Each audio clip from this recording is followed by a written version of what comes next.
গোসাইগাঁও জিলা নিৰ্বাচনী প্ৰতীক চিহ্ন সোণালী বান্দৰ ভোলা উন্মোচন সমাগত লোকসভা নিৰ্বাচনক লৈ নিৰ্বাচনী প্ৰস্তুতি অব্যাহত থকাৰ মাজতে আজি কোকৰাঝাৰ জিলাৰ গোসাইগাঁও জিলা নিৰ্বাচনী প্ৰতীক চিহ্ন সোণালী বান্দৰ ভোলাৰ আনুষ্ঠানিকভাৱে উন্মোচন কৰা হয়। গোসাইগাঁও জিলা নিৰ্বাচনী বিষয়া আৰণ্যক শইকীয়া গোসাইগাঁও জিলা নিৰ্বাচনী বিষয়া আৰণ্যক শইকীয় জিলা নিৰ্বাচনী প্ৰতীক চিহ্নটো উন্মোচন কৰি সমাগত লোকসভা নিৰ্বাচনত নতুন ভোটাৰৰ লগতে সকলো পৰ্যায়ৰ ভোটাৰ ৰাইজক সজাগ আৰু সচেতন কৰাৰ বাবে SVWPৰ জৰিয়তে বিভিন্ন কাৰ্যসূচী হাতত লোৱা হৈছে বুলি কয়।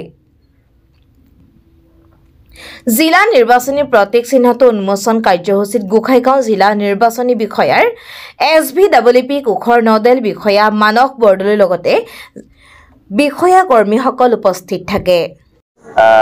আজি আমি আমাৰ গোসাইগাঁও ইলেকশ্যন ডিষ্ট্ৰিক্টৰ ইলেকশ্যনৰ যেটো নিৰ্বাচনী প্ৰতীকী বুলি আমি কওঁ ইলেকশ্যন মেস্কট সেইটো আজি আমি উদ্বোধন কৰিলোঁ। এইটো এটা সোণালী বান্দৰ আমাৰ যেহেতু এই এলেকাত বিশেষকৈ ৰায়মনা ৰাষ্ট্ৰীয় উদ্যানৰ এলেকাখিনিত আমাৰ সোণালী বান্দৰ পোৱা যায় আৰু ভাবিলোঁ যে আমি সোণালী বান্দৰটো এটা আমাৰ ভাল প্ৰতীক হ'ব পাৰে এবাৰ ইলেকশ্যন।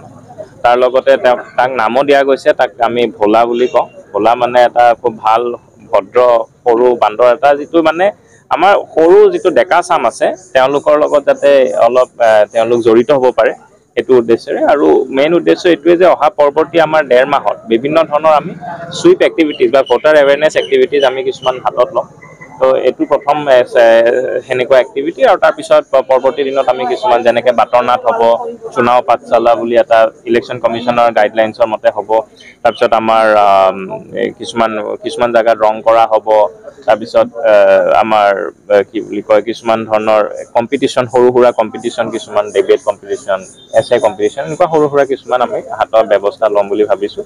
উদ্দেশ্য এইটোৱে যে আমাৰ যিখিনি নতুন ভোটাৰ আহিছে 18-19 বছৰ যিখিনি এই বছৰ আমাৰ এনৰোল হৈছে সেইখিনি যাতে ইমিডিয়েটলি তেওঁলোকে এইবাৰ যাতে 7 মে'ত তেওঁলোকে যাতে ভোট কেন্দ্ৰত যায় আৰু নিজৰ ভোটটো যাতে দিয়ে, কাৰণ এইটো এটা নিজৰ এটা ডিউটি হিচাপে ধৰিব লাগে। এইটো এটা নিজৰ এটা আমি যিটো কওঁ যে ফাণ্ডামেণ্টেল ডিউটি বুলি আমি ভাবি ল'ব লাগে।